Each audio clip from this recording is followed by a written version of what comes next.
10 coroner reports in the past 25 years of deaths of teachers has cited Ofsted as the cause or as one of the factors. I think that's just the tip of the iceberg. You know, it is completely out of control, really, I think. And it's not just head teachers. I want to make that clear. This impacts on everyone that works in a school in terms of workload, stress, anxiety. And at a time when we don't have enough people doing the job, to, you know, for this to be continue, this pressure and this undue and unnecessary punitive behaviour is just unacceptable, really. On the last inspection I had a rogue inspector.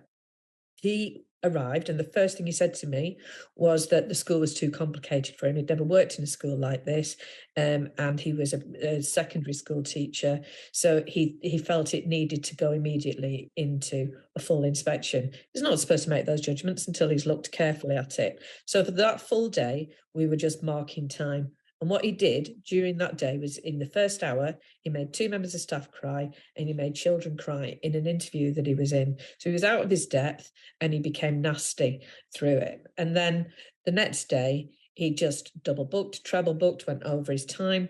We made a complaint about his conduct through that. And of course, what happens? Ofsted investigate themselves. So they had to admit to the timesheet stuff because there was absolute evidence of that he'd exceeded his time limits. But in terms of his bullying, aggressive, confrontational and inadequacies, of course they were never going to uphold that. So it was kind of, we were left with a bitter taste in our mouth. But we came out of it with a good judgment. And the last thing he said to us was, you're a good school by the skin of your teeth. And with the smallest of tweaks, you'll be outstanding. What a complete nonsense. So then I got into the car, drove away, and on the way home, had to pull in, just started to shake from head to toe. I couldn't keep on driving. And all that was going on in my head was, I don't ever want to go through that. I can't go through that again. And thankfully, that was my last inspection, because I don't think I could have coped with another one of them. I think I would have broken under the pressure of it.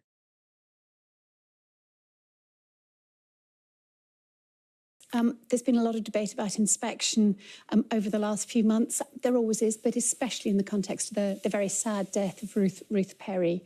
And of course, it's important that we always do everything we can to make the process and everything that we control around it as supportive, as transparent, as clear for heads and everybody who works in schools. So the changes we've announced today are very much part of that.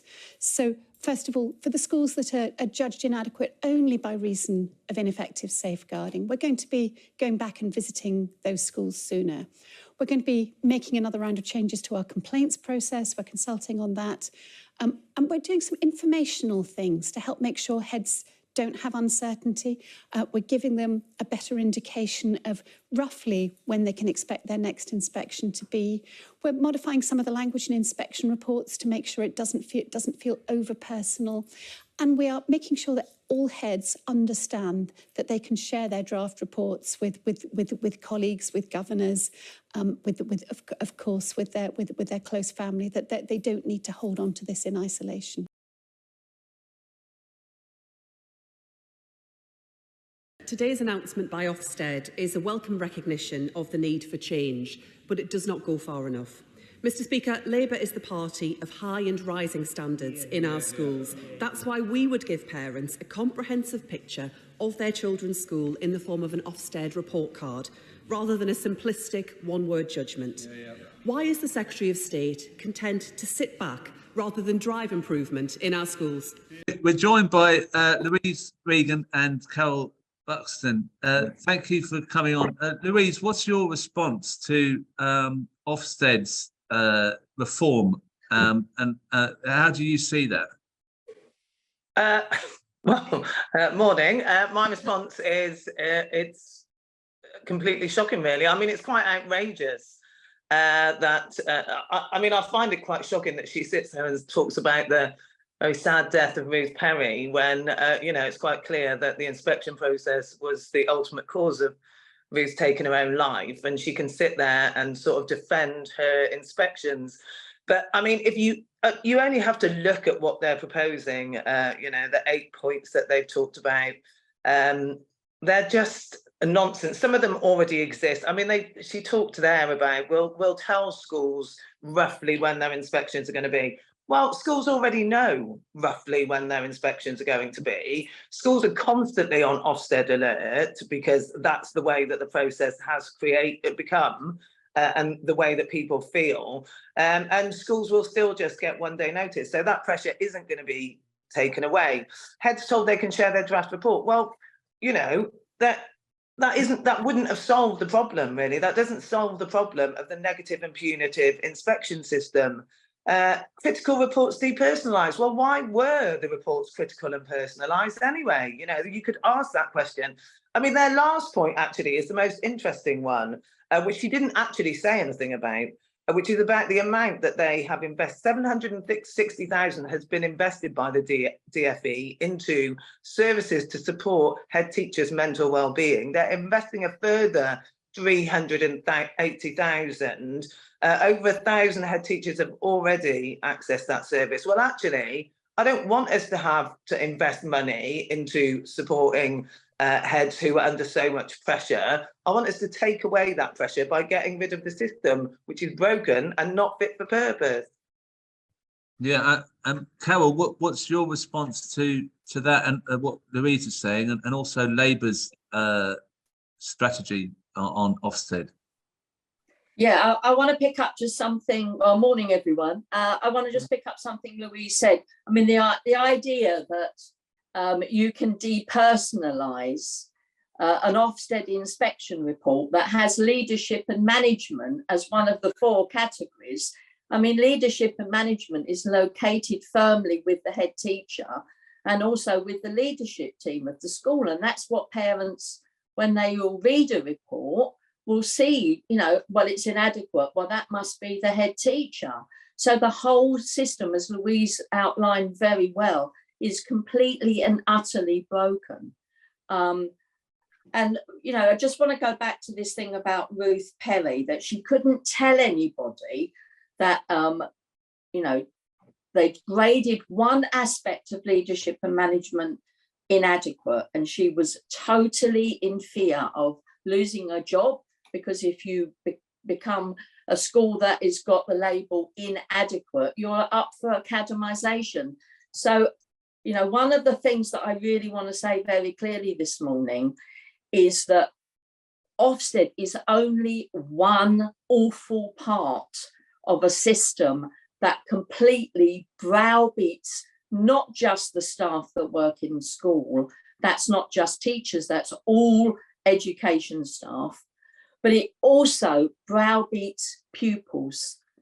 It harms pupils because we've got a system of academisation, and academisation is privatisation. And once you monetarise the education system, just like with health, you have all sorts of very nasty things happening in school, over strict regimes, punishment, over testing, exclusions of particular groups of children. So you have to set Ofsted within that context. It's not just Ofsted, it's a whole raft of a political attack on public education. In terms of the Labour Party response, well, I have looked at it. It's been pretty hard to find a great deal of detail because Labour are, saying they're going to expand their response in their policy over a period of time. So it is difficult to find exactly what they're saying. They talk about a report card. I think that is absolute nonsense. In a sense, the Ofsted inspection is a report card. You can read a 3, 4, 5-page report online on any school, any education institution in the country. So I really can't see what that's about. It needs more work on it. And I mean, that would be better than a single word judgment, which is what we have at the moment. But it needs more detail. And I know that the NEU have welcomed that as sort of a half a measure. and they want annual safeguarding reviews. Now, I mean, who's going to carry that out? Ofsted. So that means they're becoming every year, and that's enough to drive fear into the heart of any school. What we need is local authority officers with a deep background in education, head teachers, senior leaders, and HMI, who are able to carry out offsetting reviews of safeguarding. Now, I mean, I was a head teacher for a very, very long time. Part of my work was with the local authority. So for 2.5 years, I worked in a local authority, and I did just that very thing. It was school improvement.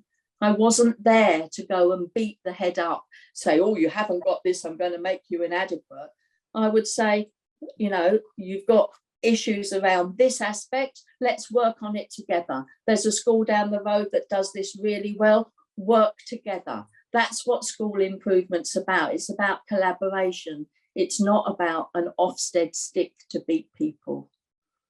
Well, look, I want to bring out something you said earlier that I find amazing. It's not mentioned on any mainstream discussion on Ofsted and what's happened in the past week. This is something that I picked up as well from Chester Yang when he came on to talk about his documentary, The Great Schools Lobby. So the government used Ofsted.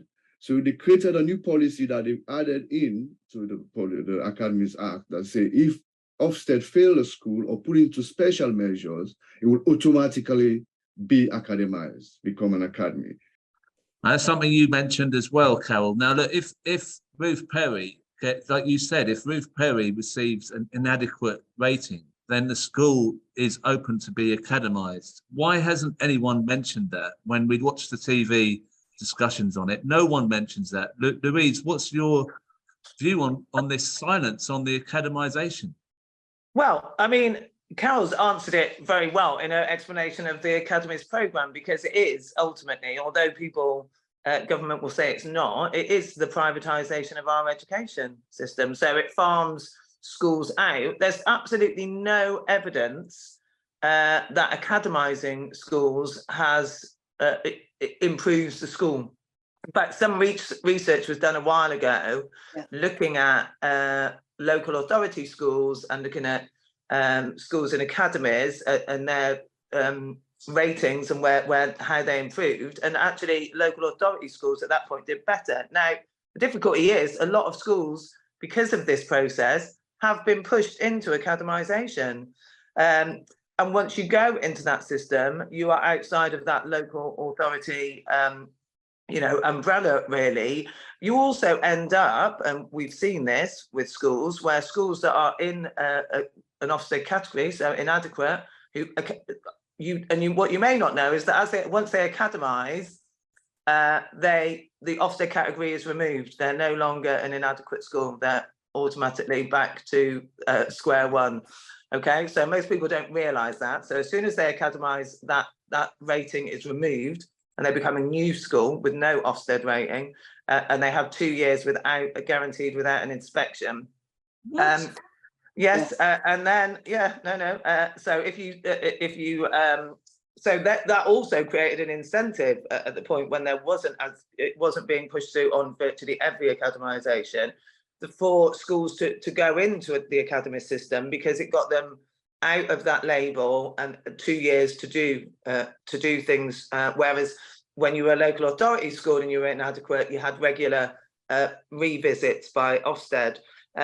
So it is really has been really used to drive through the academisation programme, and I think that was a political manoeuvre, because schools were not converting to academies, were not joining multi-academy trusts, and this was a way to force schools into that academised system. I just wanted to say one thing about safeguarding, because it sounds really serious. I mean, we all want our schools to be safe places, but schools can get inadequate for safeguarding for things like one document not being there that should be signed by staff. We're not talking about major incidents that, I know a school where a piece of paper was missing that staff should sign to say that they'd read something. Now, the inspectors could go around every member of staff and just confirm that they had signed that document. It gone missing. Could you just confirm you have or you haven't?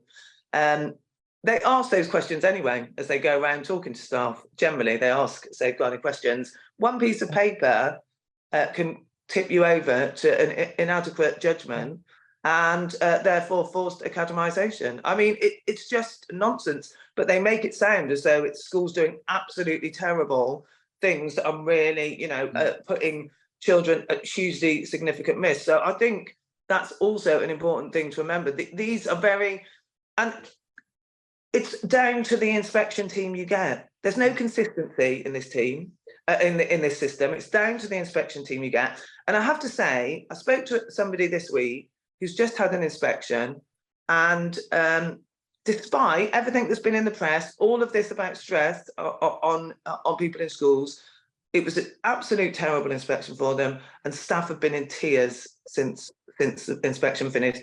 I mean, it's completely unacceptable. You know, if staff in our schools are under that level of stress, that is what they are, that impacts on the children they're teaching. Yes. Because if you're really stressed and upset, you cannot be in a fit state, you know, to be able to be a positive, you know, a reinforcing person in that classroom. It's just dreadful, this system. Well, wouldn't it just be easier if they all just became academies, then they wouldn't have to have any tests? I mean, surely that's just, why don't the schools just become academies? That sounds to me like what they're pushing for, really.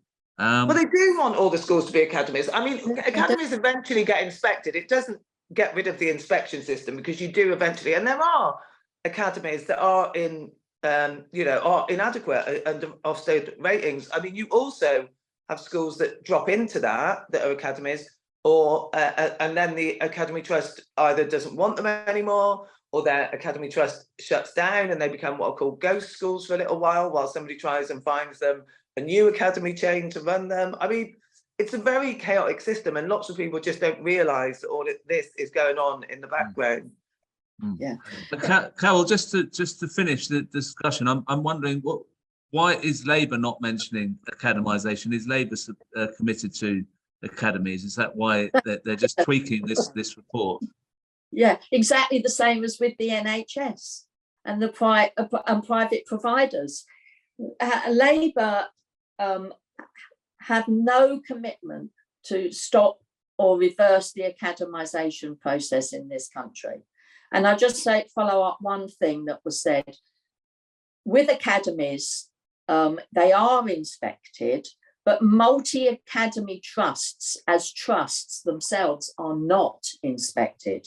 So an individual school within an academy trust will be inspected, but the board and the way and the behaviour of the trust itself is not inspected.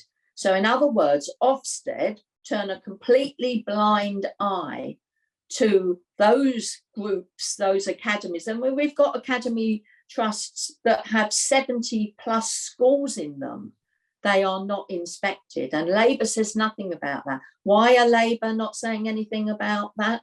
Why in their rather thin set of ideas, about 10 ideas they've got around education? I mean, the whole thing that really, really stresses head teachers is not getting enough teachers. And why aren't there enough teachers? Because they're badly paid, overworked, and so in academies often bullied as well. So Labour's not addressing any of that.